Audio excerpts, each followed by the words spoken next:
She'll think that's the fire alarm. She didn't live on a cell.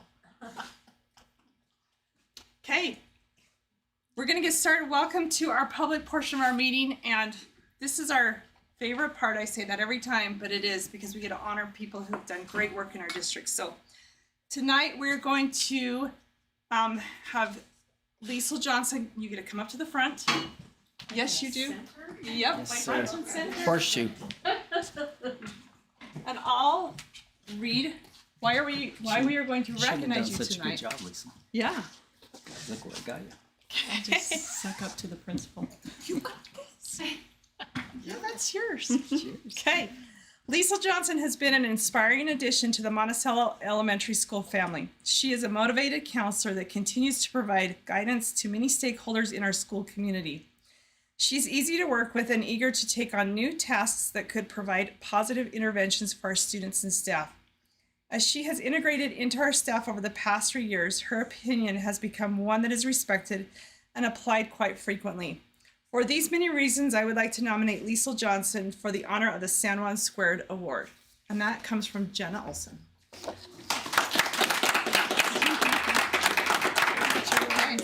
Oh.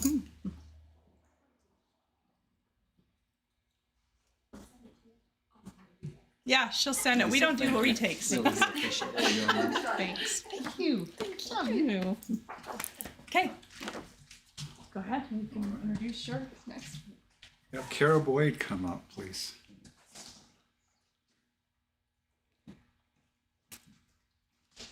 Awesome, Kara. You get a hold of this. You learned it. Kara was nominated by Casey Olson, and here's what Casey says about Kara Boyd. Monticello High School, Kara Boyd is a fantastic teacher. It's been so much fun to watch her passing on her wealth of knowledge and skills to her student teacher this year. Mrs. Boyd works hard to make MHS a great place, and MHS is lucky to have her. Mrs. Boyd, keep up the great work. Congratulations.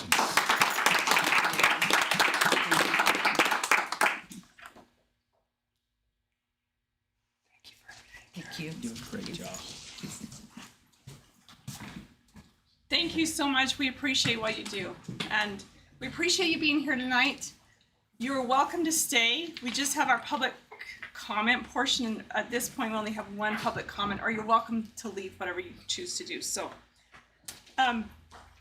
just a couple side notes for our public comment. You get 3 minutes. The board usually does not respond to you. We see that you have your email on your form that you would like to be contacted. So, Mr. Rarick, if you'd like to come up, I'll set my timer. Set, go. Well, almost. You gotta wait. Or if you start early, you get a few extra seconds. Go This right won't ahead. Take the whole time. Some of you may or may not know me. I know a couple of individuals from my time here. And my name's Rick Rarick. I went to high school here, kind of grew up in this area, I have family members throughout the area. The reason I'm here is over the last few years, starting about 2015, I think I met with one of the school board members. I met with several of the district members. And what it is, my background is in security for schools and colleges and major organizations around the country. Spent 20 some odd years working with these organizations and their safety and security. I came back about 2015 because this is my community, I care about it. And I wanted to bring the program that I developed and apply to many school educational organizations around the country. I've helped the Department of Education and the Secret Service build their post 9/11 safety and security programs. I consulted on those. And so I came back here and got involved in the schools, met with local law enforcement, first responders, talked to them about what they're doing in conjunction with the educational system, and told them I'd be happy to work with them to build a school resource officer program and work with the schools and do a safety program. I was invited out for, I think, San Juan High School's first active shooter drill as an observer and participant, and it didn't go well. at all. It was horrible from what I see all the time around the country, and I'm not picking on the school. They just didn't know what they were doing, walked around with the local law enforcement individuals and assessed the drills that were going on. So I approached the schools and said, the superintendent at that time, along with the sheriff at that time and the chief of police from Blanding, and said, I'm willing to step in and help for free. I want to give back what I do.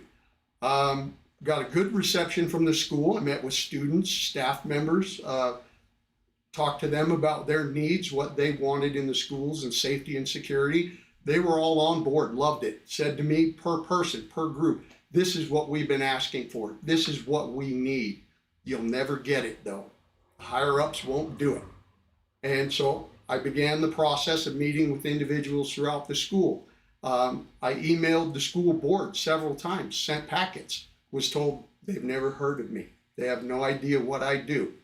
So I decided today to come here and say, I'd like to work with the school district. I'd like to help. Every year I've reached out to the school district to say, I'm here to help. And every year I get ignored. Every year they listen to what I have to say, the superintendents, and they say, we like it, but we don't need it. Well, you do need it because every time I come back to my community, I get into your schools. It's what I do for a living. I've been into many of your schools. I've gotten in and been able to do things, not done them, but been able to do things against your safety and security policies, your emergency plans. And I would like to help. And that's the reason I'm here. I'd like to see what I could do for you. I've met with law enforcement again. They're still on board with the idea of helping them develop a school resource officer volunteer program. They just know that it'll never happen. The board will never approve it. And I don't understand that. And I think it's an issue. So I'm here to say, is there something we can do to work together to improve the safety and security of your schools in this county? They're desperately needed. And you know, I've gone through your budgets every year for 10 years, line item by line item, to see what you're spending on safety and security, where you're spending it, and so on. That's what I do for a living, around the country, around the globe. Today, I was on a webinar today with educators from the Philippines, Florida, Illinois, and so forth, talking about the current trends in active shooter drills, what's going on in educational facilities. So I know what I'm talking about with these things, and I want to help. I'm here to help. But it's up to you people to step up and say, please come and help us. Do assessments, do drills, do training for us. Let us grow and become better for the safety of the students, the school, the teachers, the community involved. That's what we do. So I'm probably out of time. No. So Thank you. So we do have your email address. The superintendent will reach out to you. He will then talk with the board after he's had that communication with you. So sure. thank you. Thank We you for your appreciate you time. coming. Okay. Nothing else, Eva? All right. So we're going to move to our. We do not have anything for closed session, so we'll move to our consent agenda. Okay, goodbye, you all. All right, I need a motion to approve the consent agenda. I motion to approve the consent agenda. Second. Okay, any comments? Okay, seeing none, all in favor? Aye. Aye. Thank you. Okay, action items. I don't see that we need to adopt anything on the COVID reentry. So, okay, we will go to the MHS spend plan Shakespeare trip, number 2. I need a motion. I move to approve the MHS spend plan for the Shakespeare trip. Second motion. Okay, any discussion? All in favor? Aye. Okay, number 3. Nelson, did you say aye? Aye. Okay. Yes. The Utah PTA request for the school district versus Jewel Labs. Now, is this a timely thing that we we're going to approve it, does it need to be? The way they have the contract written is you do not get as much. You have to pay more in the contingency fee if you're not on board by a certain date. However, he did in writing tell us that if the board is working through the process and needs more time, that he would work with us on that without invoking that. So we need more time. That's a possibility. This is like anything else to me, that when the first time we see it is in a board packet from a Friday to a Wednesday, and if there are questions to be answered or to, look through again after a discussion, that I generally have reservations about passing something that the first time we ever see it is Friday, and then we have 3 or 4 days, 5, whatever, but from the time we see it and then can even have interaction is really only 2 days before our board meeting. And so I think things like this I'm not as much concerned about this particular one as I just am anything that we haven't had a little bit of time on. But it sounds like to me also that this has been researched well by administration. Is that correct? And that there's no fine print anywhere where we would lose any of that 80% if there is a settlement. We have taken I think the most proactive steps that we can think of at this point is to turn it over to legal counsel. We have taken those steps. Legal counsel, it was very straight with us, both Tyrell and me in the room. And again, their word to us was, this is a very straightforward case. They would not speak to the degree of success that it might have, but they said, as for the risk, I would call it almost no risk. And there's a possibility of you receiving a payment or multiple payments, but I can't speak to the chances of you being successful. I do think they've had the attorney did say that they are speaking, and it is accurate. They've had some victories along the way, which are encouraging, but what that amounts to in the end, nobody really knows. Okay, so that's what we're hearing from our legal counsel. And bottom line, I guess, so I think what I heard you say is there is almost no risk. Is there no risk? He said no everything risk. has a No risk. No risk. There's zero risk. Said he'd call it no risk. So it doesn't cost us a penny either way. If the attorneys make money, San Juan School District makes money. Yep, that's what it's And no way around that where attorney fees can eat into our 80%. That's correct. what he and he was very clear that he has visited with he mentioned Wasatch and other districts that he is giving the same information to. That he represents more than just us. And this is Okay. Jared Anderson Okay. at Seiler and Okay. Seiler, Anderson and Fife. All right. Okay, so the motion, so I'll just ask if anyone wants to make a motion for the Utah PTA request. Well, I move to approve the Utah PTA request, School District versus Jewel Labs Incorporated ETAL. Okay, motion by Mary. Second. Okay. Any more discussion? I guess I've struggled with this in principle.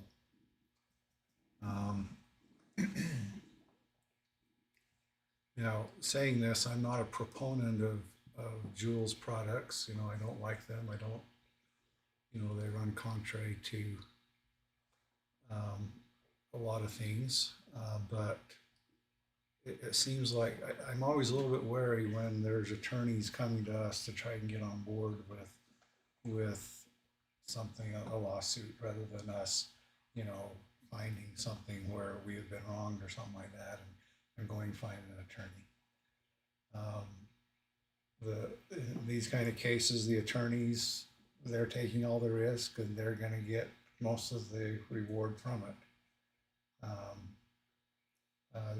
They'll get the 20% and the rest of the 80% is divided up into however many districts are on board with it, which, by then it may not be much.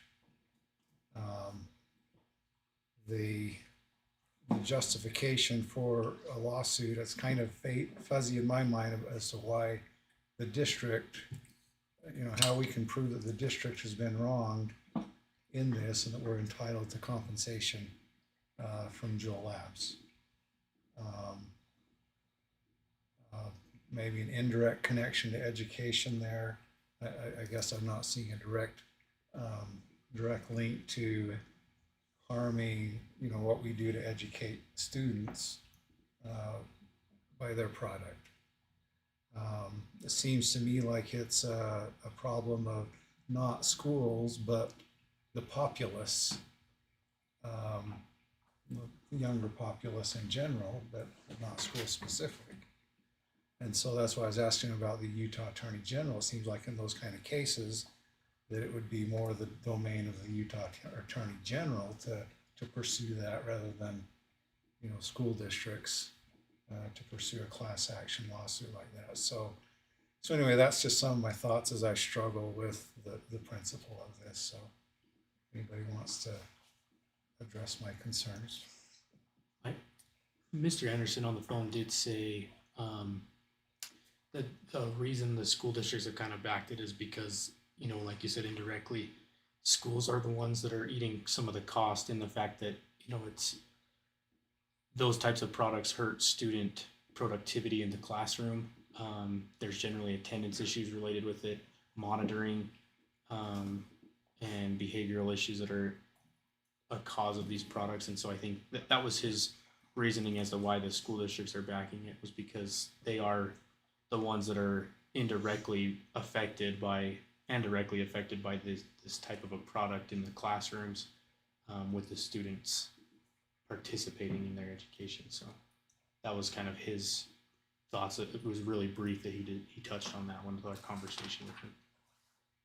So I had many of and have many of the same concerns. There are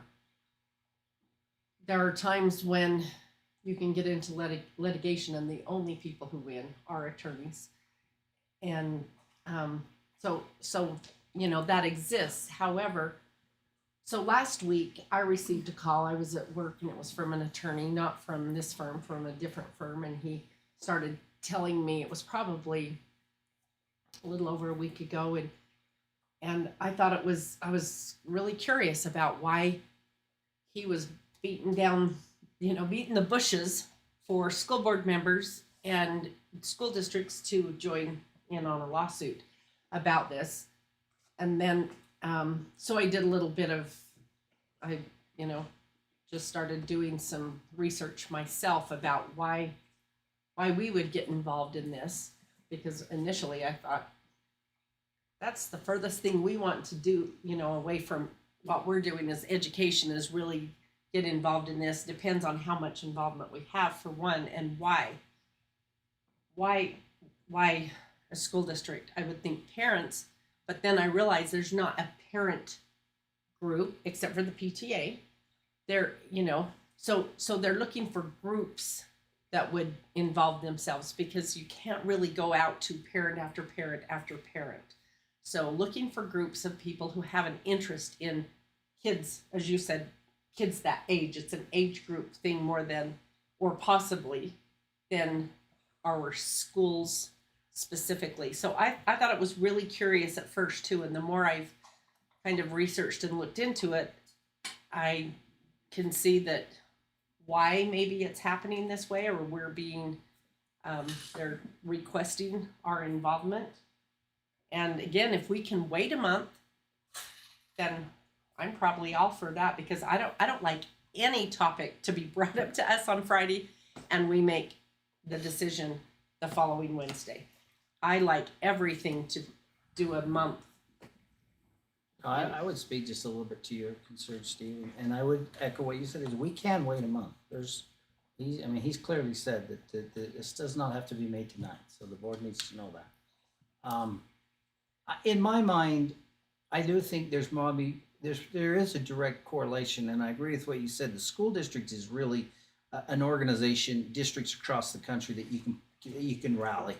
And they do have and whether we call it indirect or direct, I think you could probably go back and forth. There's part of me that wants to go a little stronger than indirect, because we have seen the tremendous effects in our schools from discipline, from social and emotional problems, from attendance problems, from lower student learning, which means more intervention, which means the whole system starts to get utilized in that way. I think that when you boil it down that way, it is direct. And then the other thing I think that really weighs in my mind is, this is the checks and balance that is in place. If there's a company that is crossing a line, and I'm not an expert, so I'm just speaking a little bit from not an expert's point of view here, but if there's a company that is illegally advertising and illegally marketing and distributing their product to an audience that it is not intended for, there has to be a balance, and that balance has to be litigation to enforce some type of a penalty. And if districts aren't, if I look at it like if districts aren't willing to hold that line, being the group that probably, when you boil it down, goes, that's at least the group that would see the most effect out of this. Certainly families would, but that, like you said, you can't rally, you can't individually go to each family and pull that together, but you can districts. And so in my mind, I'm a little leery that, boy, I think companies would love it, these type of companies anyway, if they felt enough people wouldn't hold that check and balance in place, where there was no accountability for them to worry about whether they cross that line in advertising and marketing and distributing their product. And yes, there's going to be some attorneys come out of this with a lot of money. And if we get, in my mind, if that's kind of, so to speak, the blinding or the really, really bold thing you focus on, then maybe that's a distraction in my mind. That's just part of the system that's in place. Somebody's going to definitely come out of here doing well. But in the end, do we better serve students by making sure companies know that that line is being held, and we mean, we mean business when we say we need to protect that line to protect our kids. Anyway, that's kind of my thoughts. I think it is an important thing now. Anyway. So, Yeah. oh, And just one more, the whole attorney general thing too. I think it's interesting that the state of Utah is saying, well, good luck, we don't have those resources. I think that's really, I'll just keep it at interesting, because I don't know enough. I've never involved myself in these types of things before, but on the surface, you would think that's the first line of defense for those kinds of things, as Steve mentioned earlier, that people shouldn't have to sue. That's what we have government for, to protect those basic. I mean, if you take government back to where I believe it should be, it's to provide basic protections and basic principles of liberty, to just do those basic things. And to me, if they're crossing the line, that's basic. And that's why the state of Utah ought to be spending their money. So I think that's really interesting too, that that's the case. But then I won't go in further into Attorney General's office and what goes on there or doesn't go on there. I'll just end at that. okay. So we need to vote on this, unless you want to. Well, yeah, we have a motion on it. So, okay, all in favor? Okay. Do we want to bring it back next month? We probably need to if you want a month. Yeah, Okay. I would say bring it back. I wouldn't mind learning more about this to where I have a really good comfort level. I feel like I had gotten to that comfort level with what our administration was saying, but I was just barely. I don't like that. I don't like. Would the from Friday board to like Wednesday. to have an attorney ready to visit through a conference call to spend some time with the attorney asking questions, or how would you better like to explore this? We could have I legal. think question. maybe And reading. there's a loss having to the more time district. to read. What's that? I think probably having more time to read through everything, a little more thorough. Okay. What's that? Okay. So you're okay? You're just gonna take more time to read through the documents? I think, so. Well, if everybody wants to kind of look at it a little more thorough. Okay. Okay. All right, number 4, this is Monument Valley Higher Education Building. This is for the lease. This is to try and enter into a lease. Is that my understanding? This is to move forward with the concept of a lease. Is that Yes. correct? Well, this would authorize them to start the process of drafting a lease, but it Drafting would lease not that be would agreeing. later be No, it's approved. not the agreement, yes. It would have Okay. to come back to the board to work through a process of approval. Okay. But so- they would feel authorized to start that process. All right. So, question. Yeah. So this would not be the actual proposed site yet then? No, this is to continue moving forward, and then they bring the lease, and so Nelson, if you have questions, because you don't see the documents that we have, and you need to go through those also. Correct. Okay. And that's what I'm worried about. I've got the stakeholders that will be asking me questions such as, well, where were the other 2 sites? Right. What were the Right. pros and cons? I need to explain that. Yeah. So Fair that they know that. yeah. So Christian will send that packet that we got. He'll send that to you, and that should explain, and it shows you all 3 areas, and then the ones they're looking at and the reasons why. So that'll give you a lot of information. And if we need to, Okay, so in this motion, what would you like for It's- USU to continue with their? How do you want it worded? Do you have it down, Steve? Well, Did you have the my motion? my do question is, Just a second, Nelson. once we approve just moving forward with producing a lease agreement, should that be done on Utah State's end or on our end? Do we develop something that we believe that we want to use to lease the land to them, or do they do that so that they give that to us? And you may want to. It's a kind of a rhetorical question here, and I'm thinking we ought to go back to when we leased the land to UNHS. Where was that originated? Whose best interest is it to spend our time and do what That's something we Tyrell want, can or look do into. something that? Go ahead, Nelson. We should establish a motion first before we continue the Yes, I discussion. agree. Okay, do you want to make So the I will motion? make a motion Uh-huh. for Monument Valley Higher Educational Building to proceed. Okay. That will be my motion. Okay.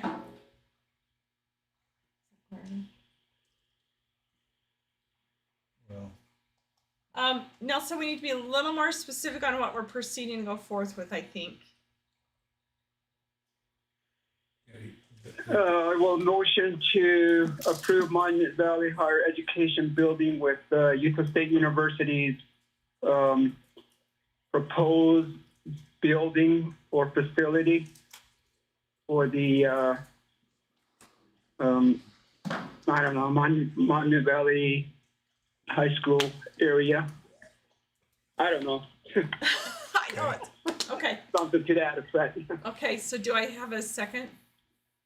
second, Okay, now discussion.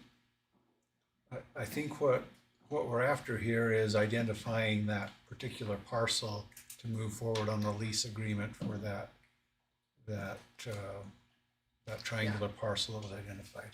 That's true. That's what we're trying to do. and I so, think okay. there's multiple parts moving here, and I think if we needed to, we could definitely take some time, even in the next meeting, to make interest, because it was land that wasn't large enough. I don't think there's any close plans of junior highs and middle schools, as we spoke of earlier. But should we ever go down that road, you'd need a pretty significant parcel. And this land is not large enough for a larger type of school. You'd have to just put a little building over there, which is what they're trying to do. It wouldn't affect the views. It wouldn't affect the land the land front property. So anyway, and the utilities are actually more accessible right there. So there were some things that really lined up well for that site. But I'm getting a little feeling, Nelson, from your comments earlier, that maybe you have some questions about the proper site, And if we feel we need to stop and revisit that, there's time to do that. There's no rush on this. We've got to line it up right where we feel comfortable. But if we're just taking more time, I don't want to just take more time, but if there's a need, we can do that. But I'm just saying, I think we first of all got to say, do we feel comfortable with a site if we're going to propose one?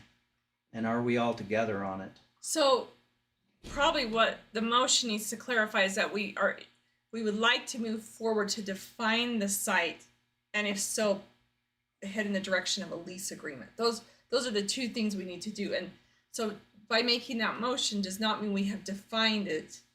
Does it have to be a motion, or can it just be a kind of a directive? Let's just give it a directive If you're gonna direct us to do. Let's just do that. If you know the steps you want us to take, you could just direct us.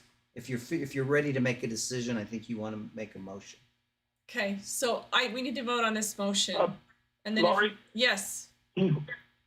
What I would like to do is, like Christian was saying, there are other ways of obtaining fundings, like 2 years down the road or so. So I feel like we've got plenty of time. Since we have time, I would like to go back and revisit. I was not with the district personnel.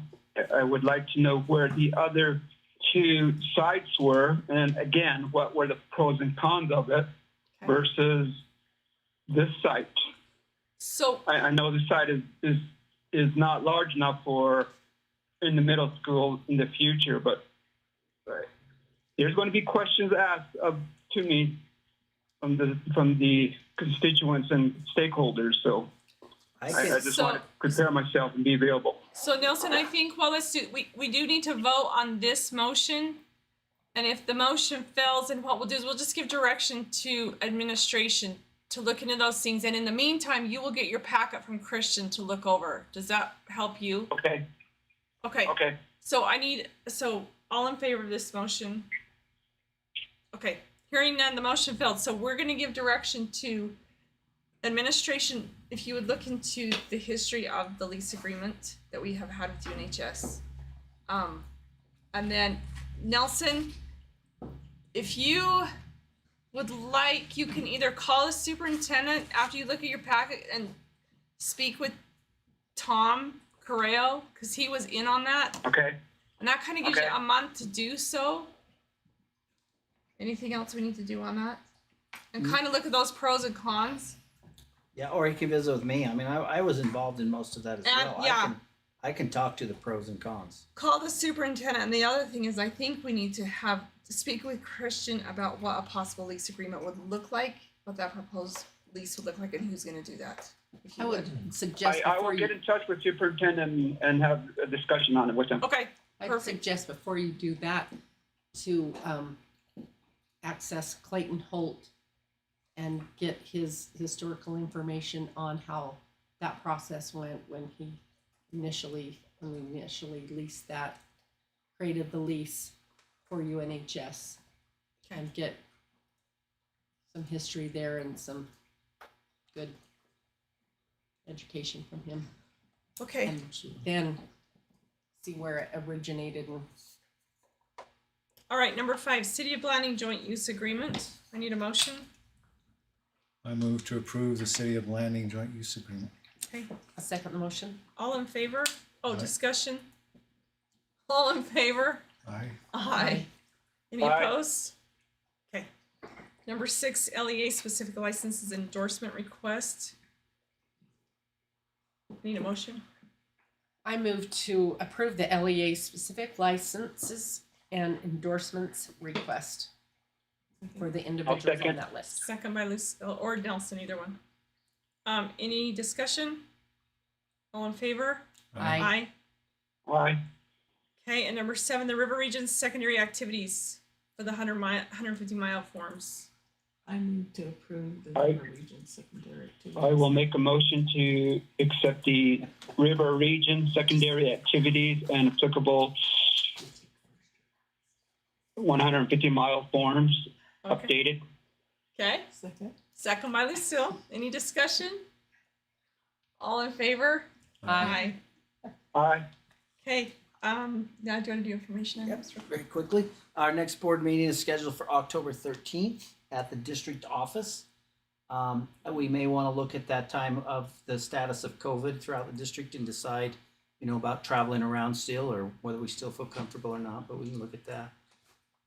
Our SCC days, college and career ready days should be CCR days. So day is September 15th, coming right up. And then we also have a USB 8 school board training in Midway on the 16th and 17th. I think many of you are planning on attending.